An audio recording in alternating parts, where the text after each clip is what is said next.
안녕하세요, 형님나들 옆집 동생입니다. 지극히 개인적인 경험에 근거한 키 160이 말하는 키장남 개론 그 세 번째 시간입니다. 만약 앞편을 보지 않았다면 다소 이해가 어려우실 수 있으니 전편들을 보시고 오시는 것을 추천합니다. 자, 여기서 우리는 어떻게 해서든 오로지 능력을 키운다, 이거 하나만 생각하고 직장을 구해야 돼요. 여기서 말하는 꿀직장이란 내가 성장할 수 있는가, 이런 뜻입니다. 내 몸이 편한 게 아니에요. 자, 직장이 내 목표나 꿈의 발판이 되었을 때, 그래서 제가 앞에 자신이 잘하거나 목표 설정을 정확하게 해야 한다고 말씀드린 거예요.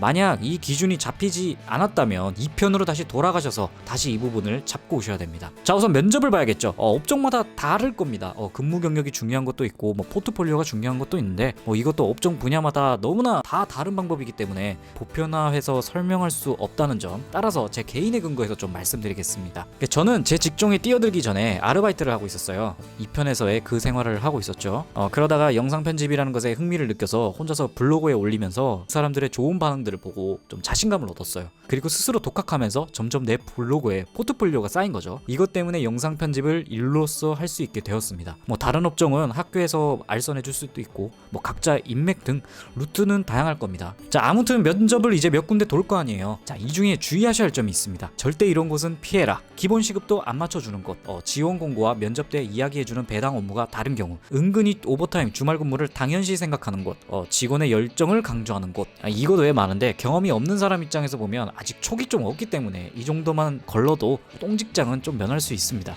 이것에 대해서 해드릴 말은 많은데 이건 키장난 개론보다는 제가 따로 직장 관련 컨텐츠로 좀 디테일하게 한번 만들어 볼게요. 자, 일을 시작하면 딱 하나만 생각하세요. 성장, 어떻게든 스펙업을 하는 것이 목표입니다. 키 때문에 이미 자신감이 떨어질 대로 떨어진 상태겠지만 주변의 시선을 최대한 피해주지 않는 선에서 차단하시는 것을 추천합니다. 절대 사내 정치에 끼어들지 않기, 여직원이 좀 말 좀 걸어줬다고 고백하지 않기, 비즈니스 관련 대화 외에는 절대 먼저 말 걸지 않기, 물어보면 그때 대답해주세요. 자, 나에게 과중 업무가 불어닥칠 수 있어요. 하지만 내가 인격적으로 다친 것이 아니라면 조금 오버타임 해도 좋습니다. 열정을 쏟아서 하되 회사를 위해서, 회사가 시키니까, 이런 마인드가 아니라 내가 이 일을 해냈을 때 다른 회사에서 날 쓰고 싶게 만들어야겠다, 이런 마인드로 꼭 일을 완수하세요. 일하고는 관계없는데 2편에서 말했듯이 이 와중에 하루 1시간 운동 꼭 하셔야 됩니다. 진짜 중요해요, 진짜. 이건 좀 작은 팁인데 오버타임이 좀 많다 싶으면 출퇴근 기록이나 CCTV가 있는지 꼭 확인하세요. 만약에 없다면 시간이 나오는 방향으로 오버타임부터 내가 일하는 모습을 살짝 찍습니다. 혹은 일부러 전화나 문자로 언제까지 일하고 퇴근하겠습니다, 이렇게 보고를 하는 거죠. 이것을 왜 하냐? 내가 열심히 일한 건 둘째치고 돈은 돈이니까. 제대로 된 회사라면 야근수당 쳐줄 겁니다. 근데 중소기업 같은 경우는 안 그런 경우가 많아요. 이걸 기록했다가 만약에 나올 때 내가 좀 부당한 대우나 사람 때문에 마음이 좀 다쳤다면 이걸로 한 방에 터트려서 미수금을 챙기는 거예요. 노동청에 가서 야근수당 못 받았다고 하면 증거도 제출하면 시간이 걸려도 다 회수 가능하니까 꼭 참고하시고요. 근데 나올 때 서로 좋게 그만둔 거면 그냥 나오시는 것도 방법이고요. 나중에 잘 쌓아둔 비즈니스 관계가 어떻게 될지는 모르거든요. 그리고 이직에 관한 것도 말하지 않을 수 없죠. 물론 정말 운이 좋게 꿈의 직장을 찾는다면 이런 걱정은 안 해도 되지만 그런 꿈의 직장은 인생에 쉽게 찾아오지 않아요. 자, 앞에서 제가 일을 할 수 있을 때 그래야 내 결과물을 많이 내라고 했죠.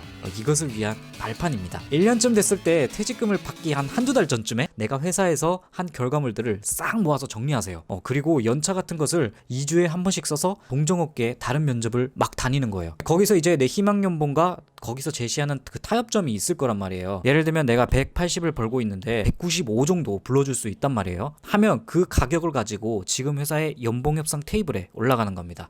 보통 회사에서 연봉 협상을 하자고 할 텐데 말이 없다면 먼저 찾아가서 말씀하세요. 거기서 타 회사에서 나에게 제시한 평균 연봉을 제시해보세요. 받아준다면 1년 더 있는 것이고, 아니면 앞에 면접 봤던 거기 중에 딱 하면 돼요. 여기까지 잘 따라와서 실적을 확실히 쌓았다면 한 10군데 중 2-3개 정도는 합격 통보가 무조건 올 거예요. 그리고 연봉과 떠나서 이 회사에 더 이상 새로운 시도를 할 것이 없으면 그냥 다른 곳을 가세요. 당장 연봉보다는 나의 새로운 경험들이 더 가치가 있다고 생각합니다. 아직은 존버할 때가 아니에요. 결과적으로 이렇게 1년 단위로 계속 일에만 집중하다 보면 반복, 실적, 이직, 퇴직금 회수, 이렇게 연 단위로 꾸준히 몰면 돈이 모이면서 커리어가 쌓일 수밖에 없습니다.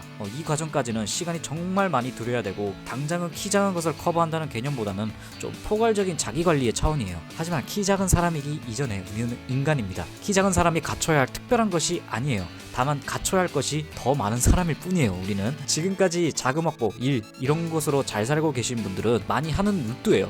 특별히 무언가를 하기 전에 남들이 하는 건 기본적으로 갖춰야겠죠. 이 정도가 되면 넉넉하지는 않아도 적어도 점점 내 인생의 성취감과 혼자서는 나쁘지 않은 수익을 창출하고 계실 확률이 높습니다. 그럼 이제 기본기를 갖췄으니 이제 본격적으로 심화 과정으로 넘어가야겠죠. 이 갖춘 자금과 여유를 어떻게 써서 내 키를 커버할 것인가, 이것에 대해서는 다음 편에서 다뤄보도록 하겠습니다. 질문이 있으시다면 댓글로 남겨주시기 바랍니다. 이상 옆집 동생이었습니다.